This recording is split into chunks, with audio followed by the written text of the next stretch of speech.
Binge the full week of The Ray Taylor Show ad-free over at inspireddisorder.com/plus. This is The Ray Taylor Show. Severance, Season 1, Episode 5, The Grim Barbarity of Optics and Design is the episode I will be talking about, I will be breaking down, and I will be spoiling for anybody that has not seen the episode and don't want to be spoiled. I wouldn't recommend listening. But for those who are here for what I'm doing, welcome. And let's get it started. As we left off in the last episode, Helly was hanging herself in the elevator. And this episode opens with Helly hanging in the elevator from her perspective, her Audi waking up, becoming conscious, taking over as the elevator goes down, seeing that she is... So it like shows the elevator go down, her trying to like fight out, clearly aware what her innie is up to, is trying to do. The elevator goes up. Mark, who's at the elevator about to leave for the day, elevator opens. He sees Helly hanging there, goes in to save her.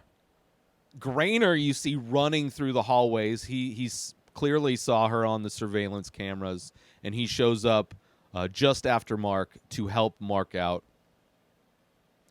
And Grainer just, tries to hide the extension cord in the ceiling real quick. Kind of brings Helly out, lay her on the ground in that little lobby area there. And then Grainer forcing Mark into the elevator for him to leave, right? Because that elevator, having them switch out or kind of stops them, so it gives them time to figure out what they're going to do. So they put Mark in the elevator. Of course, you see his emotions change, his face change as he goes through the elevator down to leave work. And as if he didn't just see his coworker try to kill herself. Next day, Mark goes to work, opens the door, and in that little lobby area, like right when he goes up the elevator, you see his emotions change again, and you see him like concerned and worried. The door's open, and he sees Milchick and Cobel in that little lobby area. And they tell him that Helly has been taken to the hospital. She's going to be fine. She's going to be back in a couple days. Mark is confused, because clearly, it's so clear that Helly should not be there. She's been trying to quit in every single way. Mark has caught her trying to pass notes through the thing. She's submitted requests to be resign. Obviously, she got the video from her Audi in the last episode telling her that she's not a person and that this is her life now, that she needs to deal with it. And Mark's told again that she will not be resigning, that her Audi wants to keep her there, which is just insane. It's just insane that that's like the level that's going to happen, where it's like you can attempt suicide and they will still not let you leave. And when they're leaving, Cobel makes it Mark's responsibility. This happened on your watch, Mark. This is what happens when we leave you in charge. Instead of, right, this is the thing that managers do in all jobs. They like to not take responsibility. They like to pass the buck, right? It's Mark's responsibility. That's the reason why this person tried to kill herself, because Mark, which is a shitty thing to put on Mark. It is a shitty thing to put on Mark. Somebody who's innie has already kind of experienced a loss with Petey disappearing, just not showing up, and now this person that's come in to replace Petey in a lot of ways, to be that extra person in MDR, almost died as well. And it's not great necessarily for Mark's mental state. So we see Mark, he goes to his desk, he digs the book out of his file cabinet where he has it hidden, and we have this montage of Mark reading Ricken's book through the course of multiple days. So I would imagine throughout the week, Mark is taking this book into the bathroom and reading it, and we get a montage of things that he's reading from this book. So let's play that clip. What is it to fail? My failure to break into the literary world in my 20s was devastating, yet it taught me a vital lesson. That it was not me who was wrong, but literature itself. And that to truly find my place in that world, I would first need to break it entirely. And so I did. A society with festering workers cannot flourish, just as a man with rotting toes cannot skip. What separates man from machine is that machines cannot think for themselves. Also, they are made of metal, whereas man is made of skin. If you are a soldier, do not fight for my freedom. Fight for the freedom of the soldier fighting next to you. This will make the war more inspiring for you both. A good person will follow the rules. A great person will follow himself. Bullies are nothing but bull and lies. At the center of industry is dust.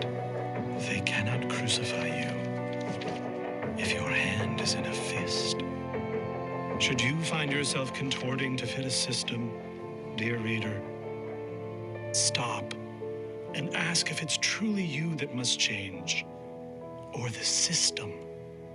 So for Mark's innie, this is like revolutionary information, right? For an innie, they have no connection to anything outside of work. Their existence has only ever consisted of being at this job constantly. No naps, no sleeping, no breaks, no leaving, constantly, endlessly at work.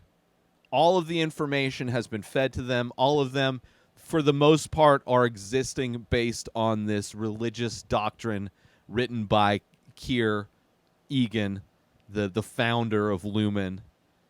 The handbook is their Bible, basically.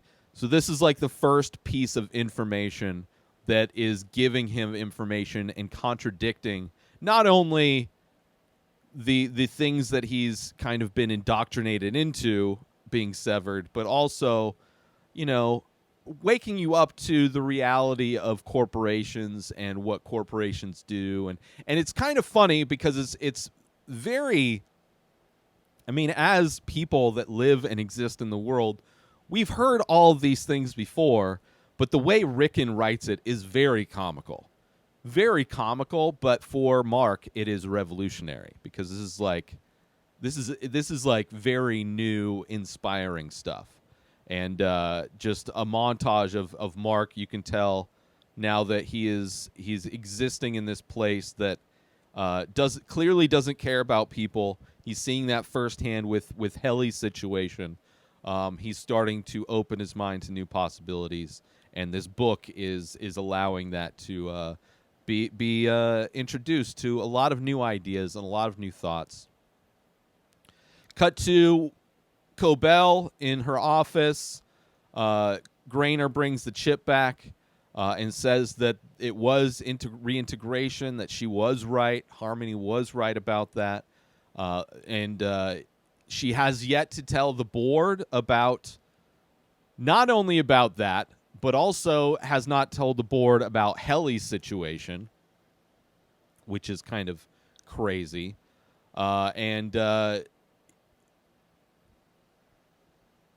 She's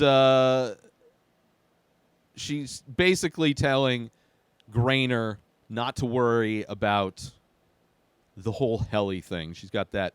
She's handling that, but to focus on who handled the reintegration for Petey. She wants to find that out. She wants to collect all the information first before going to the board.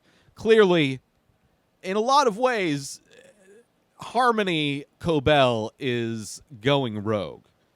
She is working. She's trying to do as much as possible without her. Very similar to what Mark is doing in some ways, right? They're both keeping secrets from the people that are above them.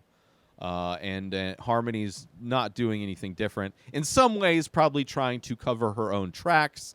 Maybe she feels responsible for what happened with Petey. Maybe she is responsible for what happened with Petey. So anyway, she's trying to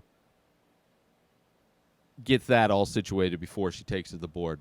Cut to now, Mark is off work, and as he goes to his locker room, he sees his phone. He's got tons of missed calls from Ricken. Obviously, Devon has gone into labor, and there's cycling through all these messages from Ricken, kind of breaking down each step of the process. Mark needs to go meet with them at the birthing retreat, which we saw in the previous episode. Mark was looking at the retreat online, and he shows up. And, of course, as he's about to go in, he is greeted with his date that he was on, who is a midwife, who is his sister's midwife. Alexa, apparently, is her name. And she greets Mark outside the door, apparently. She's going into contractions. Ricken is crying over her as one of the kind of crazy things that they do in that family. It's weird. The kind of alternative lifestyles and things, like having all the different beds for the kids, the fact they're going to a birthing, it's weird to conceptualize what reality is like outside of Lumen, whether it's common practice by most people or if Ricken and Devon are just kind of that extreme, kind of like hippy-dippy kind of family that are doing these things. Where it kind of feels like some of this, in general, maybe society is more hippy-dippy in this future world. But it's kind of tough to know. Either way, he's crying over or whatever.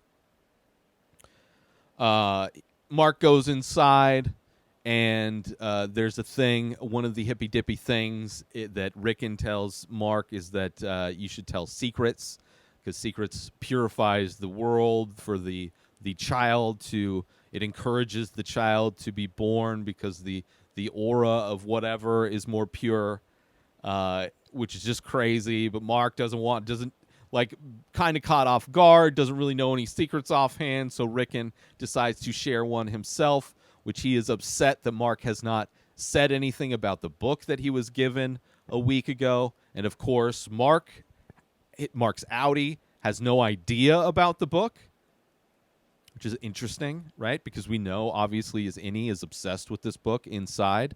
But it was taken by Cobel, by... the other Cobel, Selvig. When she's on the outside, she's Selvig. So Mark doesn't know anything about it and just assumes it was stolen, which kind of bums Ricken out, obviously. But that was his secret that he told.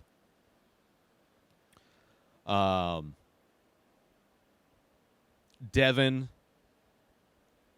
Contractions kind of ends. They subside for a while. She wants to go out and get some coffee. And on her way out, as she leaves, Ricken asks Mark if he wants to help him hang some kelp, which they don't really get into the reasonings for hanging kelp.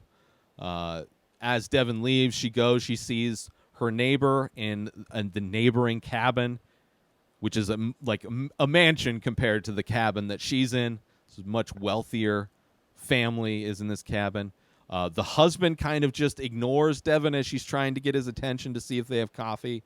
And as he leaves, she sees the pregnant woman inside, and then kind of they say hello through the window, and she asks if she has coffee that she can have. She goes in. They kind of have a little bonding thing. She mentions... kind of asks, clearly they're in a very swanky cabin at this birthing retreat. You must have money. Never really answers whether, obviously, she has money in this kind of cabin. It's her third child versus Devon. It's her first. So they're kind of bonding over that type of thing. Cut back to Mark and Ricken hanging kelp. Literally, like string going across the room and then clothespinning wet kelp to it. Wacky. And Ricken's like kind of positive about his book being stolen, that the thief is probably going to get a lot of benefit from reading that book and will probably turn himself in after having read it. That's just kind of how Ricken views himself, views the work he does. And he mentions that the baby was going to be named after Mark's dead wife. And Mark didn't want that because he didn't want the name to have, the name would have too much baggage, right? Ricken wanted to honor his wife by giving it that name to, and it's just another example of Mark never having dealt with that tragedy, never just going and hiding from it, which is probably just extending the suffering that he has outside of Lumen, instead of, because time wounds all heals all wounds. And he doesn't have that. He's not spending as much time processing what happened. So what the healing that may have taken a year or 2 years in reality is probably going to be stretched out to like decades, right? Because he's never really processing it. He's just hiding from it mentally. But an interesting little tidbit of that the name was potentially going to be of his late wife. And now a quick word from our sponsor. Now you can wear The Many Faces, original art by Ray Taylor. Select pieces from the ongoing series of abstract ink paintings. All products made with high-quality materials, made right here in the USA. Go to inspireddisorder.com/TMF merch to browse the entire collection and save yourself an extra 10% when you check out by using coupon code RTSTMF.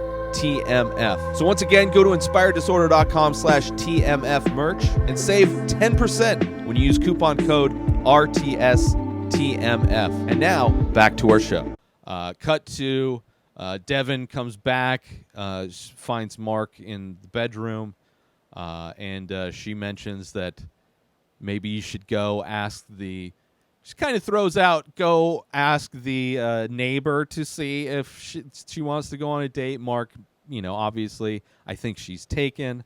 Then Devon mentions again that he should probably ask out Alexa again, her midwife, in which Mark pretty much knows that, is pretty confident that wouldn't be a worthwhile thing.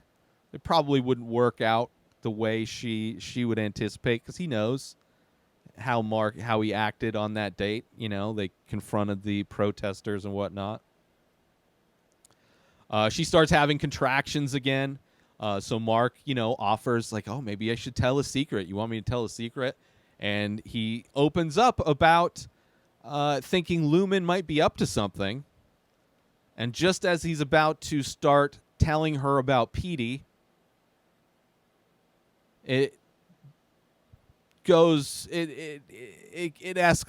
She's going into labor. So he doesn't get a chance to really divulge everything. He just begins to. He's like, that businessman, and then cut to, it's the next morning. In the background, you're hearing Devon giving birth. Mark is sitting outside on the shoreline of this lake that the birthing retreat is at. The sun's coming up. And I don't know if he's thinking about it, but the camera cuts to Petey's phone that is still in that box at Mark's house, ringing. Another block number. Obviously he was just about to bring it up, so maybe he's thinking about that phone still ringing in his apartment. Cut to now, Mark is back at work, and he's meeting with Milchick, and Milchick is telling him that Helly is coming back, and this will be Helly's Innie's first reintroduction to work. Like, this will be since hanging herself, this will be her next memory and he tells Mark that he should show her kind eyes, and he asks Mark if he can do kind eyes, and kind of awkward. But let's play that clip real quick. She was in Audi form at the time she woke up. So this will be any Helly's first conscious experience since the hanging. When she sees you, it's important your eyes be kind. Do you know how to make your eyes kind? The most awkward kind eyes. I mean, Mark being put in this position as the head of the department, like, and him trying to be that go-between between the employees that are working there and the mission, the things that he is being told to do by Cobel and by Milchick. It's just, he is unable to filter that. Like, he is not a good corporate puppet. Let's put it that way. He is incapable of being disingenuous. Like, there's such a big disconnect. Clearly, Helly sees right through Mark. Like, she doesn't buy all this false sympathy, false caring. And Mark is, like, trying to connect with her for a lot of reasons. Like, I'm sure he sympathizes with her situation.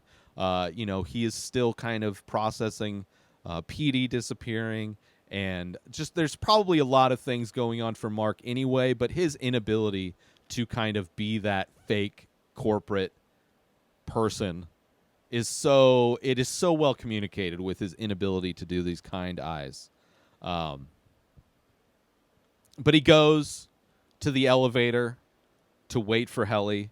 Elevator opens. She's gasping on the floor of the elevator because the last thing she knew, so her last memory was extension cord around her neck, kicked out, the trash can, and then passed out at some point on her way back up before Mark and Grainer found her. So now she just went from hanging to being on the floor, gasping for air. And Mark is there and, asks her if she's okay and tries to do the kind eyes. And it is, again, extremely awkward.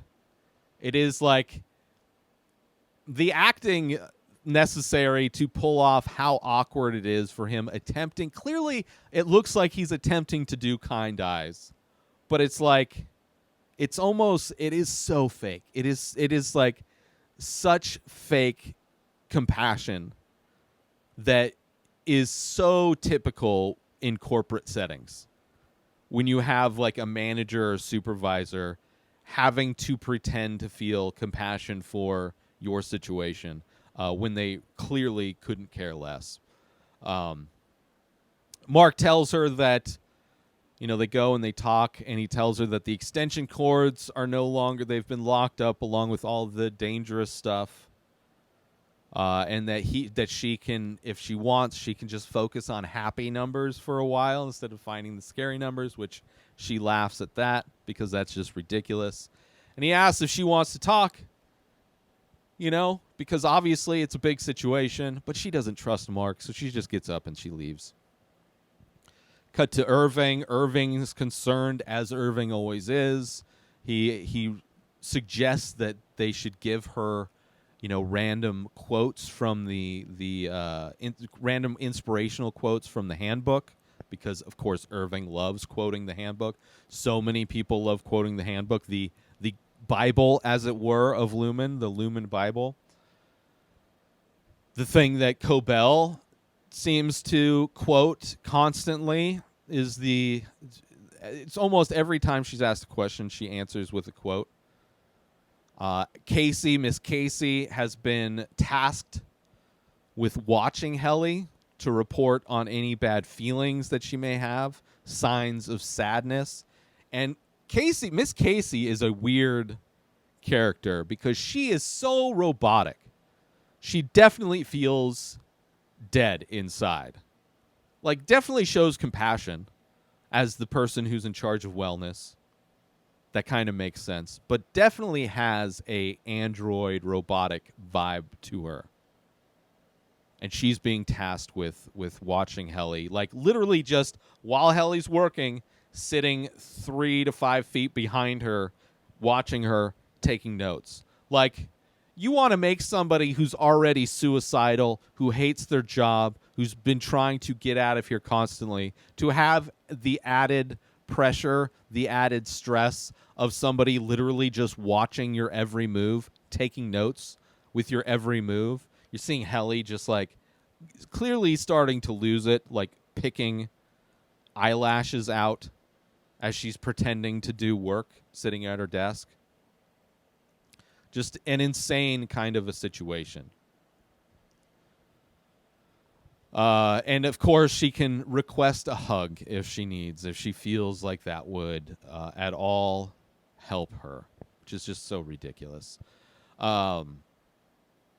We see Irving clearly start to doze off again because he starts to hallucinate this black sludge dripping from the ceiling, dripping out of Mark's eye, just like completely having the same type of hallucination as before of this black sludge stuff.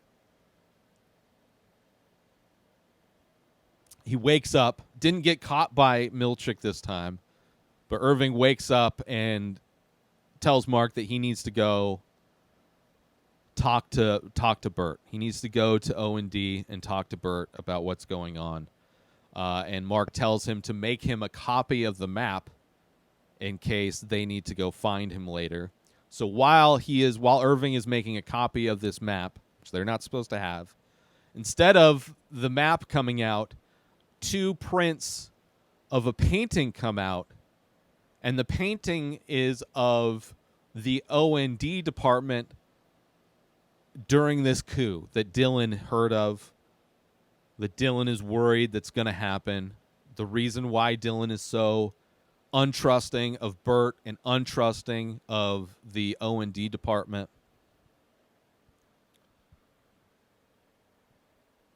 And Milchick shows up, right? Milchick shows up right when Irving sees these paintings, kind of taken back. Milchick shows up and he's like, "Oh, I'm sorry, those are mine. They were a joke, quote unquote, for Cobel," which, doesn't make sense, but in this world, it's like they have so little to like asking questions and being critical and questioning anything they would say is not really part of the thing, right? They know what they have to do to stay in line, and going with the flow is kind of one of those things. And Dylan, again, distrusting Burt. He's like, this is what they want to do. This is what they did. And this painting is somehow proof. Milchick going back to his office. He sees Cobel there, and Cobel's like, "Oh, I see that you ran a 266 on Irving." And Milchick did that because he wants to dissuade Irving from spending so much time with Burt. So they don't really say what the 266 is, but it seems like the 266 is like sending propaganda, right? Sending this painting to the copier, knowing that Irving is at the copier, sending this propaganda to the copier to be printed out that shows the O&D department killing the MDR department, right? Which adds to Dylan's paranoia, but is meant to scare Irving from wanting to associate with Burt. I assume that's what the 266 is. And then Milchick asks Cobel why she's giving Miss Casey the task of watching Helly. And of course, we get another ominous quote from the handbook, I'm sure. Another Egan quote. Play the clip. I saw Miss Casey down there. You're having her watch Helly R. I am. May I ask why? The light of discovery shines truer upon a virgin meadow than a beaten path.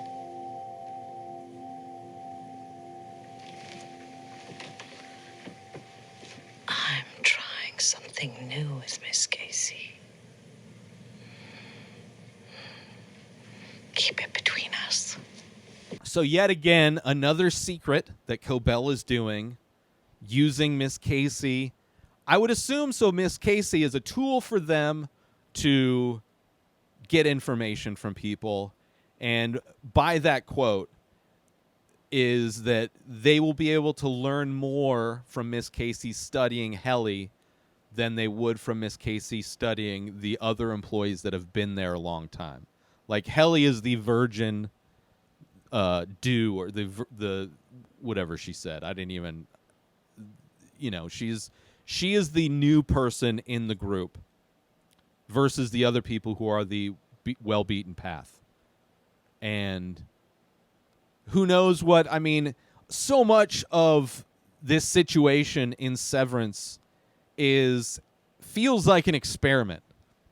Like, they feel like they're rats in a literal maze, right? They don't know. They're like trying to make maps of this maze to find out, like, when they're going through hallways, the hallways look like mazes. Their tasks that they're given seem so like just so weird. They don't incomprehensible. They don't know, like, everything about how everybody's being treated in this Severance thing feels like they are mice being experimented on, right? How these mice respond to negative reinforcement in the break room. How these mice respond to the positive reinforcement in the wellness check.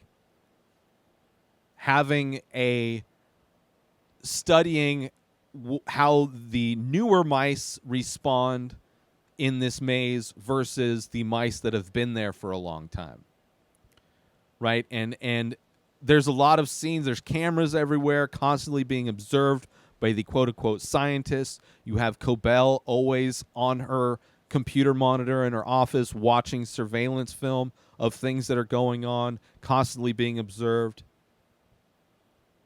right? And Pete is the mouse that got out. So they need to track that down. But as far as Miss Casey, her thing, why she's watching Helly, that's what it feels like. Like, they're trying to learn something about the process of the Severance lifestyle, the overall experiment, that they feel they can learn more from observing Helly specifically than the other people. Would be my guess as to what her ominous answer means, what she's trying to do. Cut to Helly's in the bathroom washing the makeup off of her neck to expose the bruises that she sustained from hanging herself. When she leaves, Casey is waiting for her. Miss Casey is waiting for her outside, asking her, what her feelings were while she was in there.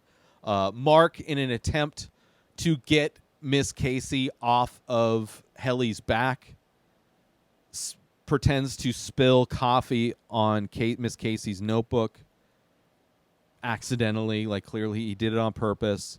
Dylan, just instantly with the jokes. Not jokes, but asking Mark if he's drunk. It's like, you're probably drunk. What did your mouth taste like when you got into work today? Like, just always assuming the kind of the funniest thing. I love Dylan a lot. It's a bummer his paranoia with O&D, but it is kind of understandable, especially since that painting showed up. And then, so Miss Casey needs to go get more notebooks. She has to go to the distribution supply area, and she wants Helly to go, and Mark's like, no, she can stay here. It's okay. You can go. It'll just be a few minutes. And Miss Casey's like, oh no, it's 8 minutes round trip. Like robotic. She knows exactly the amount of time it takes to go from the MDR department to the distribution supply center and back. But Mark's trying to get Miss Casey away from Helly so she can have a breath of fresh air, and then also maybe get a chance to talk to her, to see how she's doing, instead of putting this added pressure of this constant analysis, somebody breathing down your neck. And, of course, Dylan hitting on Miss Casey. When she offered the hug thing earlier, Dylan, it's like, hey, you could give me a hug if that's available. Like, Dylan hitting on Casey constantly. Kind of funny.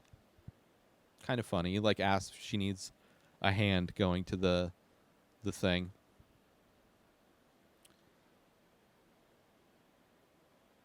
So Mark asks Helly to, makes up an excuse. I need to go get pen caps, which is stupid, probably in reference to the fact that she tried to use a pen cap to smuggle a message, but clearly trying to get Helly to go on a walk with him so he can talk to her, have a conversation with her, just try to open up to her as a human being as opposed to trying to put on kind eyes, trying to be this corporate messenger.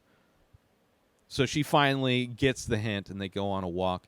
Cut 2, we see Casey walking back from the distribution supply, and she sees Burt in a conference room. Could potentially be the same. It looked like the conference room they found the book, Ricken's book, in the last episode. But we see Burt in the conference room, kind of pacing, talking to himself. Miss Casey notices that on her way back to the office. So while Mark and Helly are on their walk, Mark asks her how she's doing, and she doesn't really want to answer that, really. Join Inspired Disorder Plus today. Head on over to inspireddisorder.com/plus to join. Membership includes members-only discounts and deals. You get access to the Ray Taylor Show completely ad-free, as well as bonus episodes. You get access to the complete live painting archive. You also get access to every single podcast ever produced by Inspired Disorder, hosted by Ray Taylor. You get access to Ray Taylor's personal blog, as well as the opportunity to ask me any questions. So if you want to start a podcast, you're into art, ask me anything.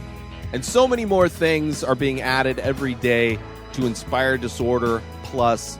So sign up today, become a member, head on over to inspireddisorder.com/plus and become an Inspired Disorder Plus member today. So Mark, in an effort to open up, tells Helly that he shows her this map that he's starting to redraw. I was like, look, I do care. I do care. I'm trying to redraw this map, Petey's map. And she's like, I'm not your new Petey, Mark. Like, this is not who, like, I know you're trying to bond with me, but I have no desire to be here. I have no desire to get to know anybody here. And it's like his attempts are so transparent because he's not very, like, it's Mark is a wreck. Mark is a wreck. And all she wants is to feel, she wants her outie to feel the life leave her body. That's like, her only goal now in life is to make her outie suffer and to feel that suffering, right? She has a ultimate vendetta against her outie self, which is clear. I mean, she tried to kill herself. And as they're walking, they hear like this baby kind of sound. So they go to investigate this sound, and they come across this room that is like full of these goats. They see this goat, these baby goats, and there's this guy in there feeding these baby goats with a bottle, and he's like, they're not ready yet. They're not ready yet. You got to leave. Like, so weird. Now, could be, as they leave, Helly's like, maybe the goats are the numbers, right? Just one of many potential theories of what the numbers are that they're doing. Mark doesn't seem to believe that that's what they're there for. Could potentially be the crying baby that Dylan heard on the other side of the wall of the break room, potentially. Like maybe these baby goats are used as manipulation in some way. I don't know. It is very weird. The only thing that I can think of that would relate to anything is that Dylan, when he was in the break room, or after Helly got out, and she mentioned that she heard voices on the other side of the door, Dylan heard babies crying on the other side of the door. So, and when they first heard the sound, it kind of sounded like a baby. Either way, there's baby goats for some reason, and the guy who's in charge of feeding them is somewhat protective of these baby goats and is fast to let them know that they're not ready yet. Whatever these goats are going to be used for, they're not ready yet. Maybe the goats are being used to test products. Who knows? Random goats. So cut to Casey gets back to the MDR department. She lets Burt know that she lets Irving know that she saw Burt in the conference room. So Irving and Dylan go to the conference room. Dylan locking Burt inside the conference room, right? Because Dylan is concerned and paranoid about the O&D department. He saw the painting. He doesn't trust Burt whatsoever. Clearly, Irving has a little, is smitten with Burt. There's a little relationship brewing between the two of them. Irving, after the doors get locked, Irving's like freaking out because he's always by the book, and Dylan is flying off the handles, and he's like waving at the cameras. We need a manager. He's running around these areas trying to track down a manager because Dylan is doing something that shouldn't be done. And they go back and talk to Burt, and Burt's like, I was trying to work out a joke. I was going to come and try and smooth things over. I know things may have gotten weird when we held hands or whatever. And, Irving's like, no. Dylan pulls Irving aside. And he's like, are you two a thing? And Dylan is not okay with that. He doesn't accept that. He doesn't like the fact that they're together, not because they're two men, but because he still doesn't trust O&D. He's like, why would you trust this guy from O&D? And then they go back and talk to Burt, and Burt's like, oh yeah, we have jokes about you guys, and like one of the theories they think of the MDR group is that you guys have pouches, and that you have like these larvae that live inside of your pouches, and that your larvae eventually eat your host and they become you, which is kind of an interesting, crazy, just as creative of an idea that Dylan would have came up with, but also in a lot of ways somewhat of a metaphor for the fact that like the innie and outie relationship that these people have, and maybe that is a sign.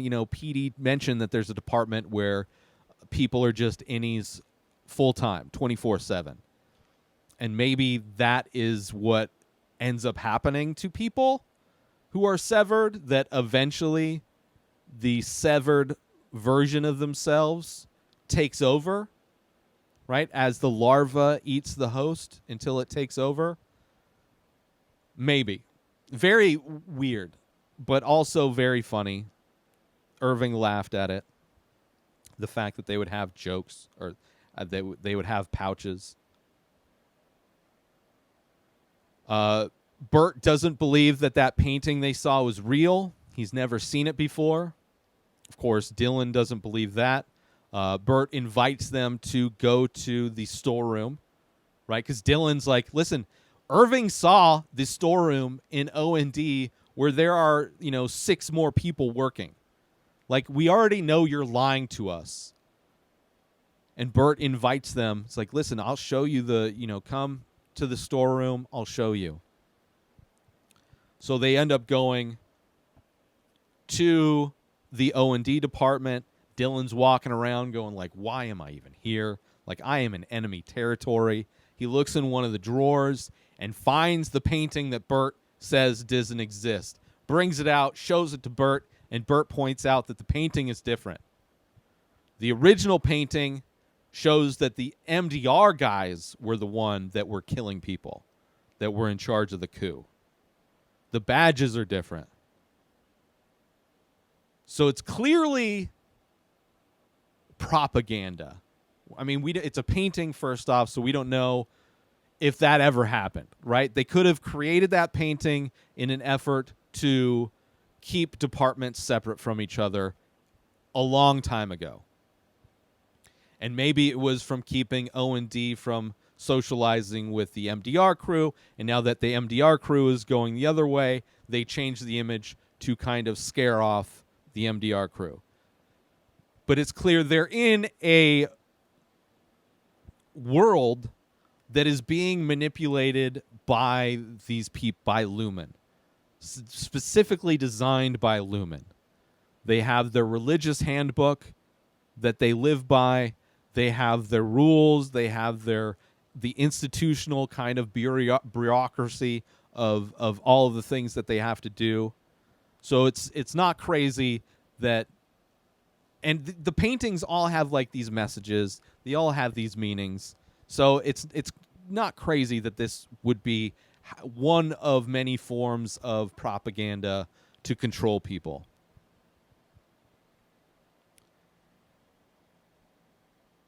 So Burt takes them into the storeroom where everybody that's working kind of pauses and looks and is like concerned because there's two people from MDR in there. And Burt introduces them. This is Irving and Dylan from MDR. These are my friends, right? So introduces them as friends. Because clearly, by the look on their faces, they are not trusting of MDR, just as Dylan, especially Dylan, isn't trusting of them. So it seems there's some mutual respect, getting off on a better foot in this instance, especially for Dylan, who's been so anti O&D. So cut back to Mark and Helly are still walking down these hallways. Casey finds them. Mark tells her that they were on a mental health walk. But the whole time, Cobel, watching the monitor, has been watching and assumably potentially listening to Mark and Helly.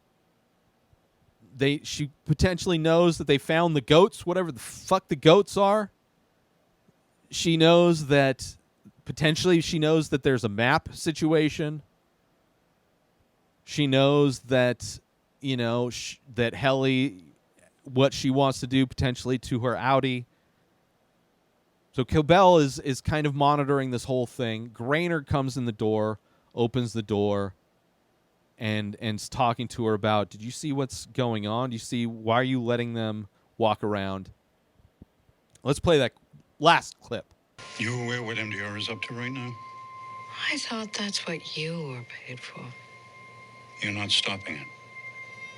The surest way to tame a prisoner is to let him believe he's free.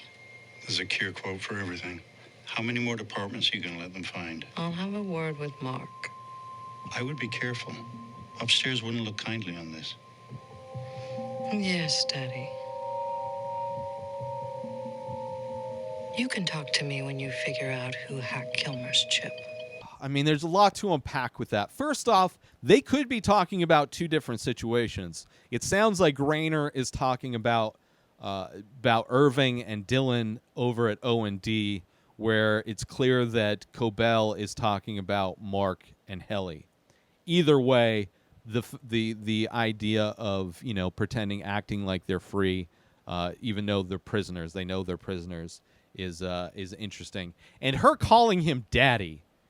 Like, I don't know if they have a thing, right? Because it's not like she said, okay, Dad, like he is talking to her like she's a child. It's more like a sexual type of usage of that word, daddy. So that's Cobel is a weird person inside work.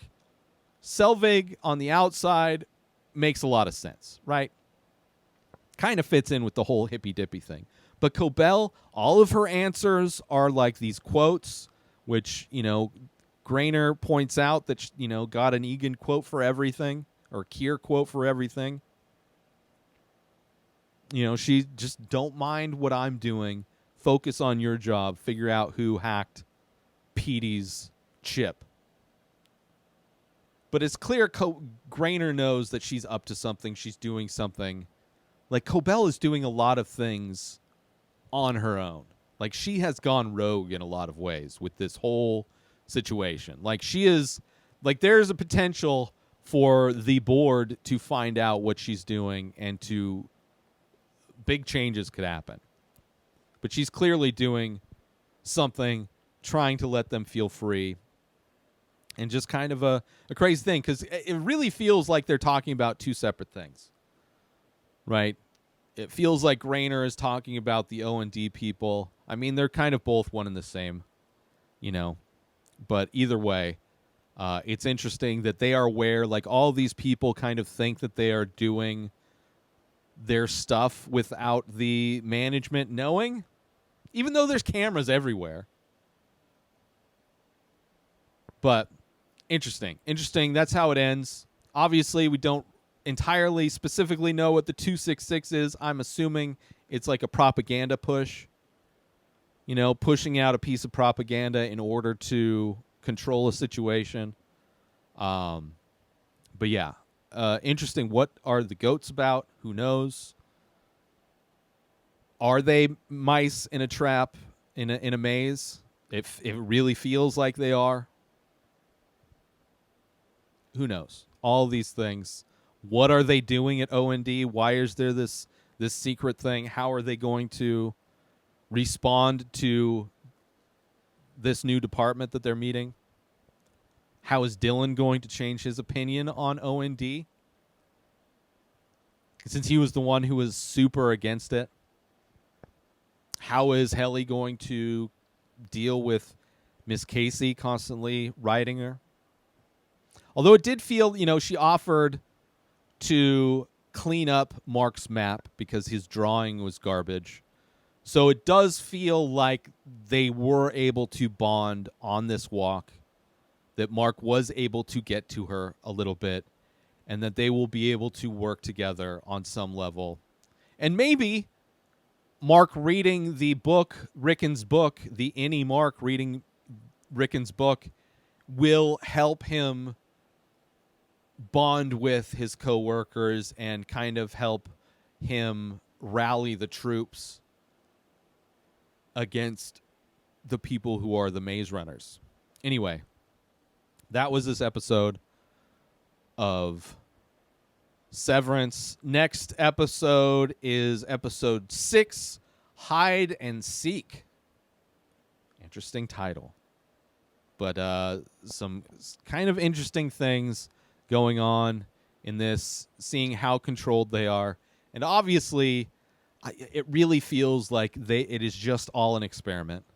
This whole thing is an experiment, possibly for the company Lumen to show that they are able to do, like, control people in a way. Who knows? But it definitely feels like they are mice in a maze, and or rats in a maze. And they're just being experimented on constantly. So, anyway, that's it. Episode 5, The Grim Barbarity of Optics and Design. New episodes of The Ray Taylor Show come out every single day. Subscribe on YouTube and everywhere our podcasts are found. Binge the full week over at inspireddisorder.com/plus. Buy Ray Taylor Show merch over at inspireddisorder.com. And follow the show on Instagram at Ray Taylor Show. Have a wonderful day, everybody. Peace out! Today is the day where you wake up and you realize that everything that you've been dreaming about, everything that you've been wanting, every goal and wish and hope that you've ever had can become real. Dreams can come true. What you manifest in your mind, you can bring to reality.